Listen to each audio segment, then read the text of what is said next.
All right, the next case is Clear Sky Car Wash versus City of Chesapeake, Virginia.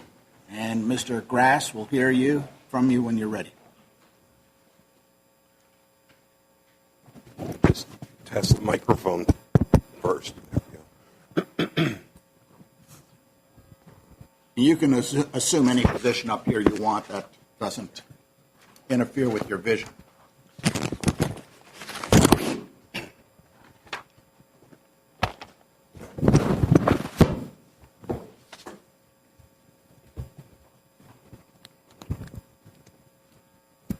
And if you'd prefer, you can go further back, but if that's a good spot for you, that's okay. No, this will be just fine. Can the court hear me? Yes. Well, thank you.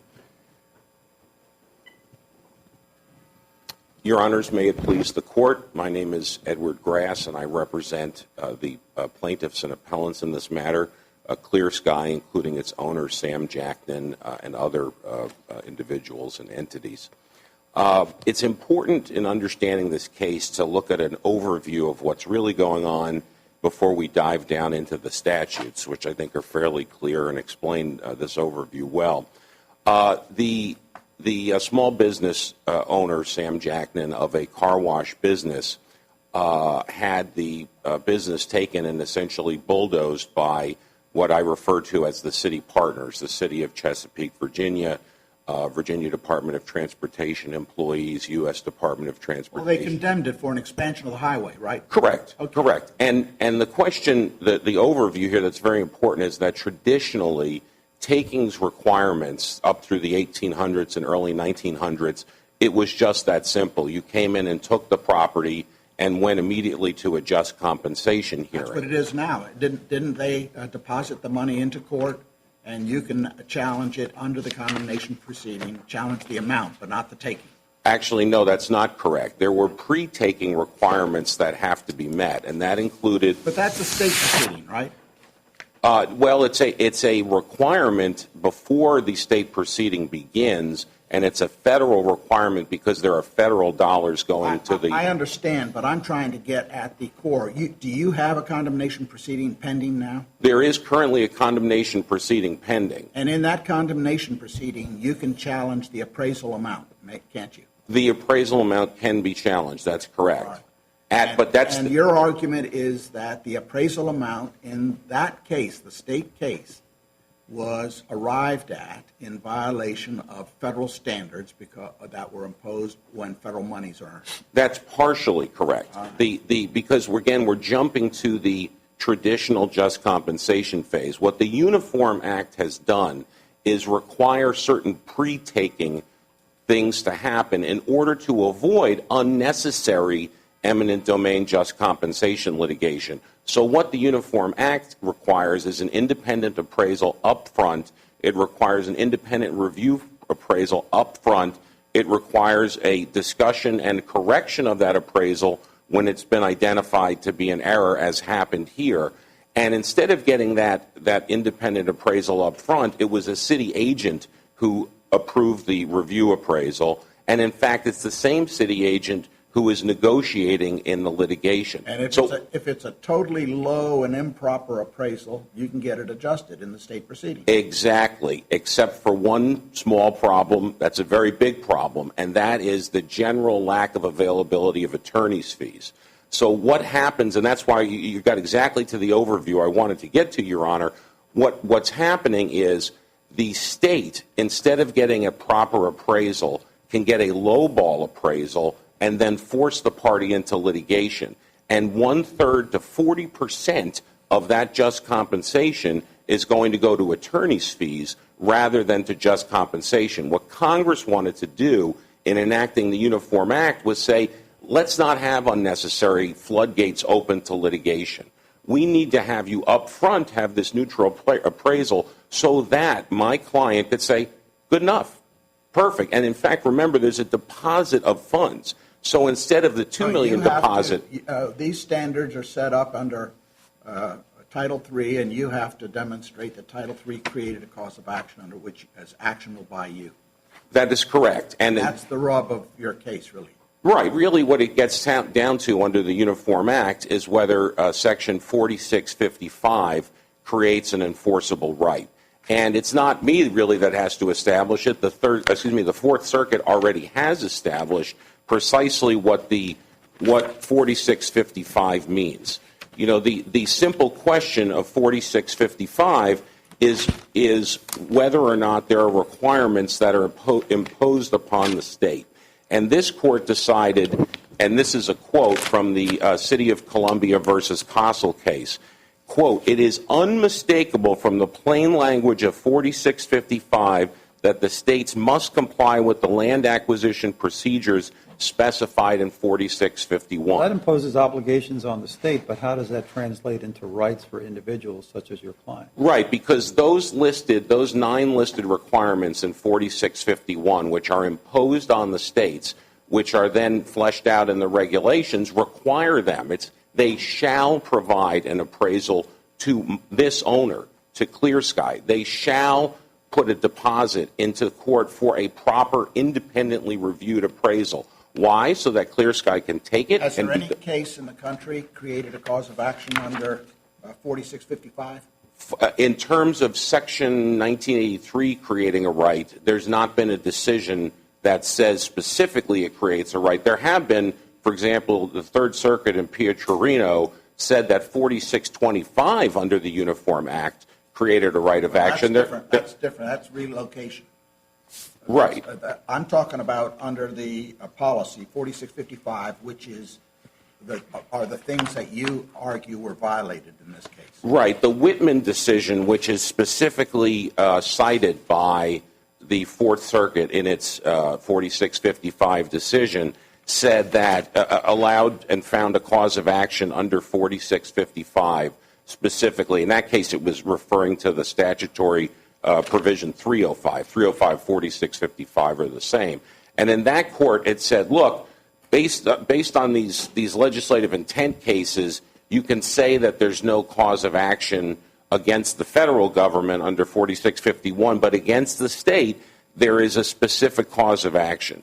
That the elimination of the language indicates that Congress did not intend to preclude judicial review of agency actions under the URA other than 301 as to the federal government. So the court concluded review of agency actions under 305 is not precluded by statute, and the actions of the federal government are not committed to agency discretion. Section 305 requires the federal agency to secure the necessary assurances, and that is reviewable, as is the actions of the state. So, and really, it comes down to this 4655 issue, because their argument is, well, 4602 wipes out any ability to use 4655. But, of course, if that were true, this court's decision in City of Columbia versus Castle could not stand. If 4655 created no rights or liabilities, then the EPA in the Castle case could not have said it created rights and liabilities. And what the court says, this court said in Castle, is you must, the state, go out and follow these acquisition requirements. So once there's a right, and that's made very clear by City of Columbia versus Castle, it's very easy then to go to the APA, that there's a right, and under the Administrative Procedure Act, we can decide that they abuse their discretion. You're throwing around a lot of stuff pretty loosely. Well, how so? The APA needs a final agency action, and it's not designed. We have to resolve whether under the URA it creates a private cause of action. Before we get to a cause of action, you filed directly under Title III, and you also filed under Section 1983. And right. 1983 requires us to again go to URA to see if it creates a private cause of action. And in order to do that, we have to satisfy the Gonzaga case. Right, and I would say, first of all, to be clear, it requires that you find a right, not that you find a private cause of action, just that there is a right that the state must comply with 4655. And in order for that to happen, the text of the statute, according to Supreme Court case law, must be phrased in terms of the person benefited. None of what you read is phrased in terms of the individual. Rather, it's phrased in terms of a mandate to a particular agencies, both federal and state. Actually, that's not correct, and that's what the opposing brief gets wrong. They do not talk about what the individual actions are. And we laid those out in particular in our briefing, that there are specific requirements that have to be followed. For example, I talked about the appraisal requirement. Under the list of 9 required activities under 4651 that's imposed by 4655 says that an appraisal shall be provided to the owner. It's a clear sky. Okay, that's talking about a directive to an agency. It doesn't say that an individual shall be benefited, at least not directly, as a result of that action. No, it's quite directly. What 4655 says is that, yes, the federal government has to get satisfactory assurances that the state will, in fact, do this under 4651. And 4651 says the 9 requirements, you shall provide an appraisal to a specific owner. It's not a generic, for example, the Gonzaga and other cases that deal with a generic policy, like in Blessing. Well, you should help disabled children generally. You should make sure it's generally being provided. You're eliminating a lot of the language. You're not facing the hard questions that are presented to you. 4155 said, heads of federal agencies shall, to the greatest extent practicable, be guided by the following policies. And then it lists the policies. It doesn't give these rights to individuals. I'm sorry, you're talking about 4651. Yes, but remember, these... And then 4655, which you referred to, notwithstanding any other law, the head of a federal agency shall not approve any program or project any grant to a contract or agreement, etc., unless he receives satisfactory assurances from acquiring agency that, and then it lists the requirements. Right. There's nothing in here that says individuals adversely affected by these policies are created a cause of action, as Gonzaga requires it to have. No, but the difference is, Your Honor, that 4655 says that the U.S. Department of Transportation will get satisfactory assurances that the state will, in fact, do the following. And 4651 says, in number 2, real property shall be appraised before negotiations, and the owner... Why don't you read the introduction, what it says, the introduction, what that applies? Because 4651, the introduction there is not relevant. In other words, 4655 is applying the list and saying the federal government must make sure that the state follows this list. And it doesn't say, appraise real property to the extent you can, provide an appraisal if you think it's a good idea. It says specifically that the single owner shall, or his representative shall be given an opportunity to accompany, shall be given an appraisal. If you disregarded the introduction, but if you read that with the introduction, it says the heads of federal agencies shall, to the greatest extent practicable, be guided by the following policy, to wit, that the owner and his designated representative shall be given the opportunity to accompany the appraiser. Right. So that is the federal agency shall be governed by, to the extent it can, by that policy. Okay, but that doesn't create a right in the owner. Well, again, Your Honor, you're looking at 4651 by itself. If this case only arose under 4651, that might be correct.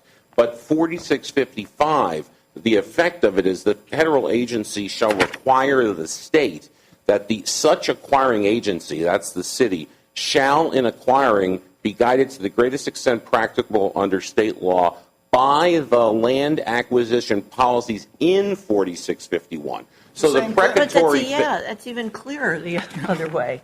No, but that's true with all of, and this is why Gonzaga and all the other cases are so relevant. This is true with all of the federal requirements. Yes, USDOT has a role. The USDOT is supposed to require the satisfactory assurances that they give this appraisal, that they make the deposit.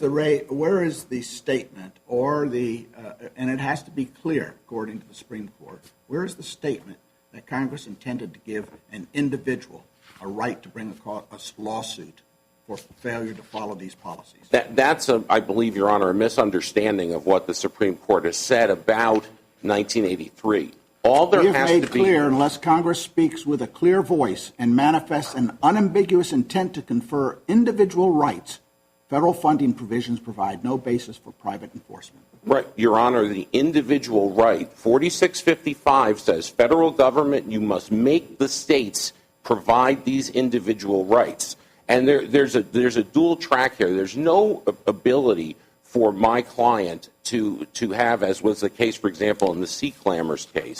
There was an ability for the federal agency to impose civil and criminal penalties, to go in and have a hearing and get a record about the violation of a state that the federal government could then do. So because there's no ability for them to trigger this through the federal government, they have this right. The right is, again, Your Honor, it's the federal government imposes on the state these rights. And it doesn't say before initiating...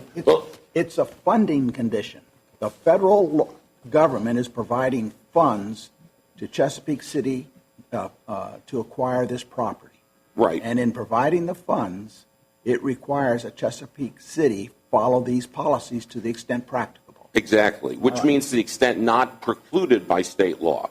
So they must follow those rules. Tell me where you get the individual right to sue under those policies. Because it does not have to state a specific right to sue. In fact, not a single 1983 claim states a right to sue. Except Gonzaga said you have to have a right to sue under the underlying statute before you can rely on Section 2. You have to have a right, exactly. Because any court, any statute that says you have an individual right to sue, 1983 is not even an issue. They will never say you have a right to sue. And I see I'm out of time. In the rebuttal, I can point out the actual Gonzaga cases. Okay. Let's see, we're going to hear first from Mr. Porter. Good afternoon, Your Honors. May it please the Court. I will be speaking on behalf of the U.S. Department of Transportation. My colleague, Mr. Saul, will be addressing the issues as to the non-federal defendants. This case rises and falls on 4602 of the URA.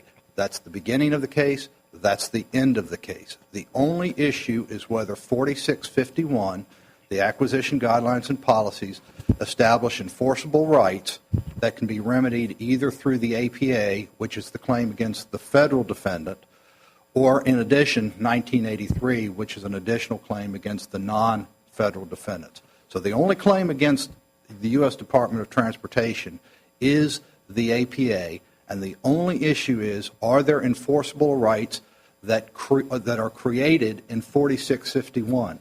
Well, the determination of whether there's an enforceable right, wouldn't that, if you should prevail on that argument, doesn't that defeat both the APA argument and the 1983? It defeats any cause of action that they choose to bring under any legal theory, because 4602A is definitively clear. The provisions of 4651 create no rights, no liabilities. That is precisely the language, Judge Niemeyer, as you've cited Gonzaga, that the Gonzaga court, the Supreme Court says, is the type of definitive language that says that Congress did not intend to create enforceable rights or allow judicial review of purported violations of those provisions. We would contend that whether it's 4651 or 4655, which I would suggest is actually a newly derived theory at this level that was not presented or argued at the district court. 4655 is, as Your Honor has pointed out, it's purely a funding statute. It's directed purely at the actions of the federal agencies and says you do not give federal money unless they say they will do this. 4655 doesn't add anything new to the equation. It goes back to 4651. And who gets to decide whether the state agencies have actually complied with the conditions for funding? The federal agency, the Federal Highway Administration decides. Do they sanction states? They actually have the authority to pursue, to actually withdraw the funds or not provide any funds if there is a failure on that. Would they react in response to a complaint from a person adversely affected? I can't answer the question whether such as the plaintiff in this case. Well, we know there wasn't in this case until the lawsuit was filed. A complaint. I mean, they didn't file an agency complaint and ask you to withdraw funds. There was never any agency complaint filed asking us to withdraw funds. This whole, and I'll call it generally a satisfactory assurances claim, this whole satisfactory assurances claim newly sprung in this court. This was not argued or litigated in the district court. It comes about, quite frankly, because of the ramifications of 4602A, which so clearly preclude a 4651 claim that the plaintiffs have to look elsewhere to try to find these rights. Hence, we have this argument that 4655 is the genesis of the rights against the city. It's not. 4651 are the guidelines and practices that apply in acquisition decision. And clearly, 4602A says there are no rights, there are no liabilities that spring from those provisions. And you can't bootstrap it back by coming to 4655. The Sixth Circuit and the Seventh Circuit, I believe the Sixth Circuit case is the Consumers Power case, and the Seventh Circuit case is Rhodes versus City of Chicago, both held that very thing. 4651 is barred because of 4602A. 4655 is barred because of 4602A. You can't bootstrap it. You can't create rights from a statute that has no rights simply by trying to come through the vehicle of another statute. And that's what the plaintiffs have tried to do here. There is one additional argument that the plaintiffs have made with respect to the federal defendants, and that argument is that 4602A does not apply because the U.S. Department of Transportation is not the acquiring agency, or conversely, that 4602A applies only when it is the acquiring agency. Quite frankly, that's a different factual assertion that plaintiffs, again, have created on appeal that was not before the district court. The claim by the plaintiffs has always been that this is an all-for-one, one-for-all, city partners type of arrangement, that the actions of everybody is attributed to everybody else. So factually, that's just a different theory that they are now articulating for the first time on appeal. However, if in fact the U.S. Department of Transportation is not the acquiring agency, which in fact it is not, then it begs the question of why should 4651 acquisition guidelines even be applicable to it? And of course, then again, the more fundamental problem is simply the plain language of 4602, which is direct to the provisions of 4651 and not as to any particular individual or any particular party. It doesn't parse it out. It doesn't separate it. Your Honors, unless you have any further questions, I'll see the balance of my time, Mr. Salt. Mr. Salt.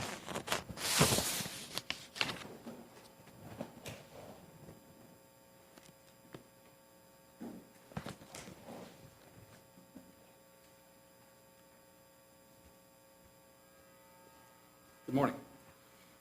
May it please the Court, my name is Jeff Salb. I represent the conglomerate of the non-federal defendants. I think that Clear Sky asks the wrong question of this Court.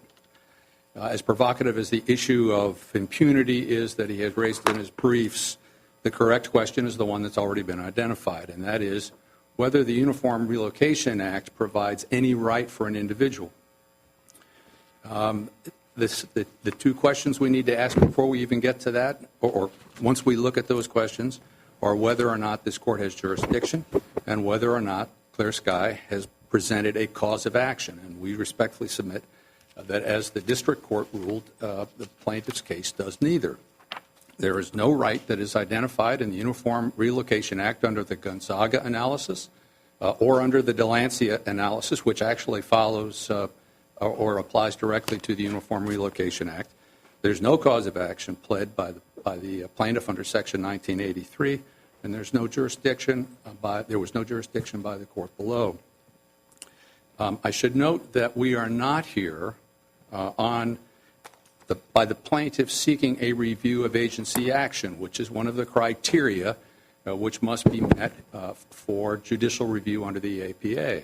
There is no allegation by the plaintiff that he is appealing here or that he was appealing to the district court an agency action whatsoever. This case boils down to the pure question of money, and it's the question of money, as the trial court, as the district court noted, that comes from the acquisitions. It was the highlight of the plaintiff's allegations in its complaint. It was the complete focus of the allegations in the individual counts. And if you look, as an example, at count 1 of the complaint, which deals specifically with the URA, Clear Sky attempts to make a direct cause of action for damages under the URA, which is precluded. And in that count 1, it says nothing whatsoever about either relocation assistance under 4625 or relocation payments under 4622. So we are not here on, nor were we below on any kind of an agency appeal. We are here purely on the, as we were below on the question of whether or not there is a direct right of action under 4651, which has that list of 9 criteria that Mr. Grass has identified and does so repeatedly.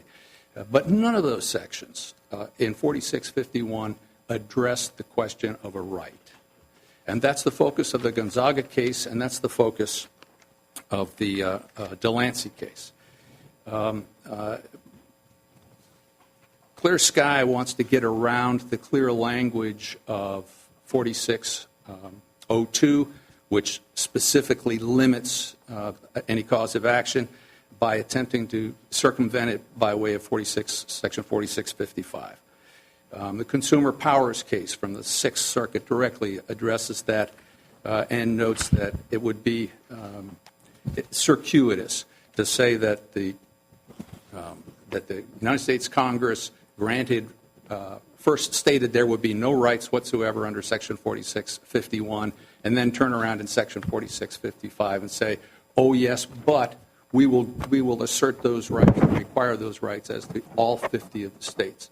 But it's interesting that Congress didn't say that. And one of the things we have to look at under the Gonzaga analysis is, did Congress speak with a clear voice on this? And clearly, Congress did not speak with a clear voice with regard to any independent cause of action under that section.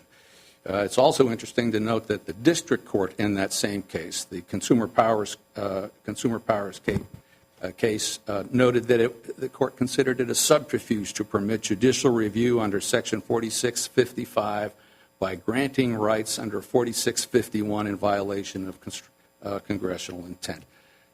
That's what we have here, an effort to bootstrap Clear Sky around the clear language of the 4602, which... Mr. Grass at one point argued that clearly Congress intended for at least the federal agencies to do something pre-taking in order to facilitate the process and minimize the cost to the litigants. And in his scenario, agencies are free to lowball the estimate on the front end because they know that that then requires the landowner to engage in litigation at its expense without the possibility of recovery of attorney's fees.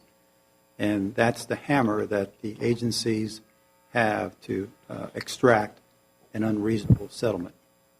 What's the remedy, if any, for that? Your Honor, I think we first have to look to see whether Congress created a right that required a remedy. Merely because there is a violation of a federal statute does not mean that there is a violation of a federal right. I think that's... But basically the answer is they have no remedy. I'm sorry? They have no remedy, at least not under the statute.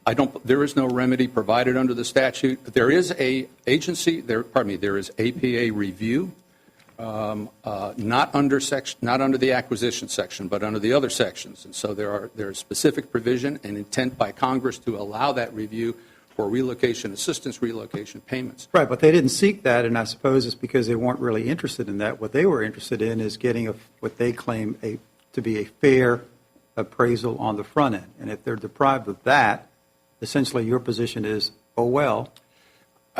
Your Honor, I think that Congress intended there to be a remedy by allowing the federal agencies to withdraw or limit the funding to the individual states.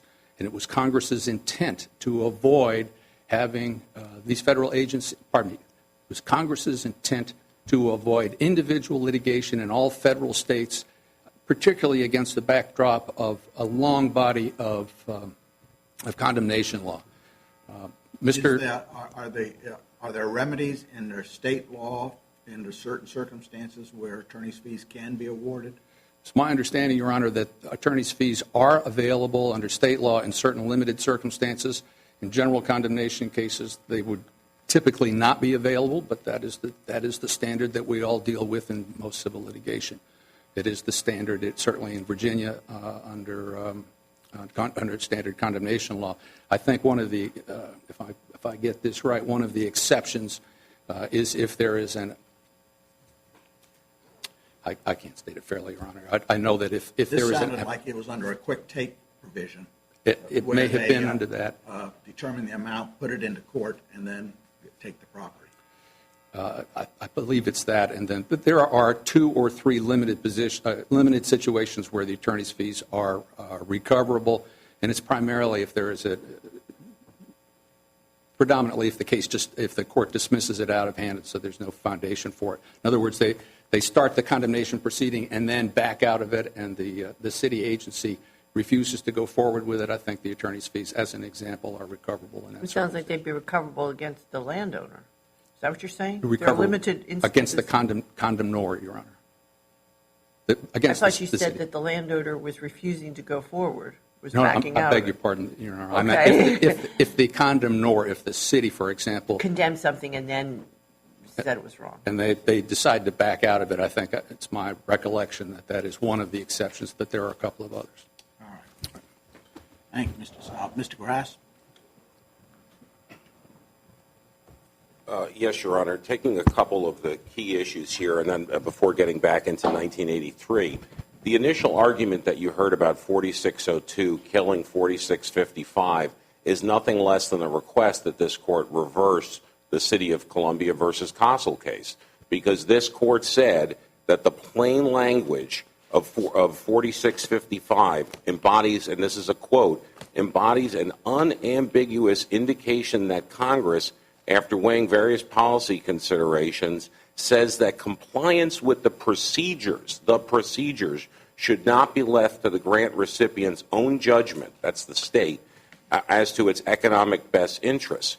We therefore conclude the state must comply with 4651 to the greatest extent legally possible under state law, notwithstanding that such compliance may be uneconomical. But it says nothing about a private cause of action. That's correct. But the question is there a right? In other words, if 4602... There's clearly a right for the federal government to withhold funds. No.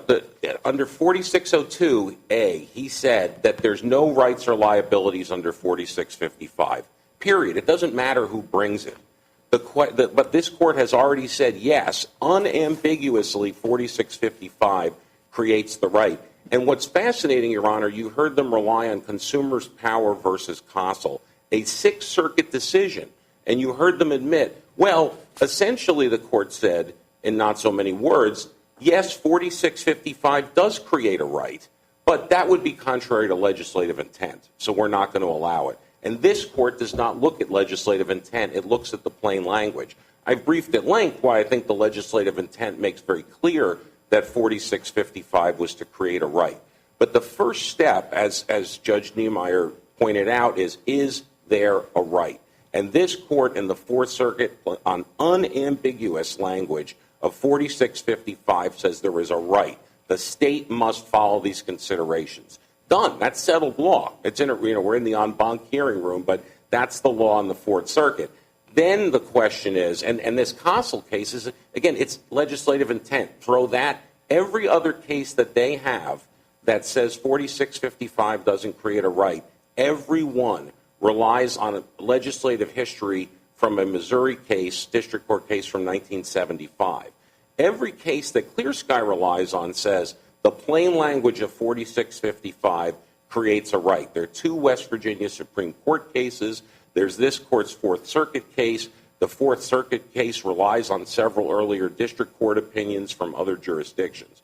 So we believe that there's no question about 4602 and the right.